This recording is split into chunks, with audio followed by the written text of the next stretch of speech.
ভারতে উত্তরপ্রদেশে হিন্দুদের জন্য মসজিদ, মাদ্রাসা ও ইমাম বাড়া সহ স্থানীয় মুসলমানরা খুলে দিয়েছেন নিজেদের ঘরবাড়ির দরজা। হিন্দু ধর্মাবলম্বীদের সবচেয়ে বড় ধর্মীয় সমাগম মহাকুম্ভ মেলায় পুণ্যস্নানের উদ্দেশ্যে জমায়েত হচ্ছে কোটি কোটি মানুষ। গত ২৯ জানুয়ারি প্রয়াগরাজ শহরের ত্রিবেণী মোহনায় গোসলের সময় ভিড়ের কারণে পদপিষ্ট হয়ে মারা যায় ৩০ জন পুণ্যার্থী। সেই বিপদে পাশে দাঁড়িয়েছে স্থানীয় মুসলিম সম্প্রদায়। পুরি, সবজি, খিচুড়ি, গরম চায়ের সাথে অনেক বাড়িতে রান্না হয়েছে নিরামিষ খাবার। ভারতের ক্ষমতাসীন দল বিজেপি যখন হিন্দু মুসলিম বিভেদ উস্কে দিয়ে ফায়দা তুলছে, তখন সাধারণ নাগরিকদের মাঝে ধর্মীয় সম্প্রীতির প্রমাণ দিচ্ছে এই চিত্র।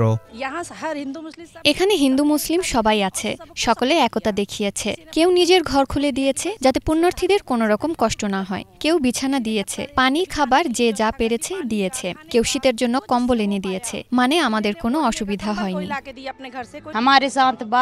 আমার সাথে ১২ জন লোক আছে।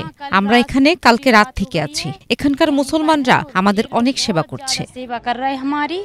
প্রয়াগরাজ আগে পরিচিত ছিল এলাহাবাদ নামে। বহুদিন থেকেই এখানে প্রচলিত আছে নানা ধর্মের মানুষের সহাবস্থানের নজির। স্থানীয় মুসলিমদের মতো বিপদের সময় শিখ সম্প্রদায়ও খুলে দিয়েছিল গুরুদুয়ারার দরজা। সেখানেও আশ্রয় দেয়া হয় অসহায় মানুষদের। এটা আসলে একটি বহু ধর্মের জনপদ। এখানে মুসলমান আছে, শিখ আছে, হিন্দু আছে। সবাই মিলে যার যার সামর্থ্য অনুসারে সহযোগিতার হাত বাড়িয়ে দিয়েছে। এবারের মতো সামনে যত স্নান আসবে আমরা এভাবে সাহায্য করব। গত ১৩ই জানুয়ারি শুরু হয়েছে মহাকুম্ভ মেলা, চলবে ২৬ ফেব্রুয়ারি পর্যন্ত।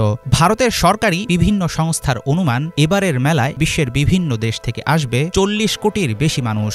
গঙ্গা, যমুনা এবং কাল্পনিক সরস্বতী যেখানে মিলিত হয়েছে, এই সঙ্গমে নৌজি কুম্ভমেলার সবচেয়ে গুরুত্বপূর্ণ স্থান। প্রতি ঘণ্টায় এখানে একসাথে স্নান করতে পারেন ২ লাখ মানুষ। গত ২৯ জানুয়ারির দুর্ঘটনায় স্থানীয়দের সম্মিলিত পদক্ষেপ মনে করিয়ে দিচ্ছে ধর্মের নামে ঘৃণার রাজনীতি নয়, সম্প্রীতি চর্চাই মানুষের শেষ কথা।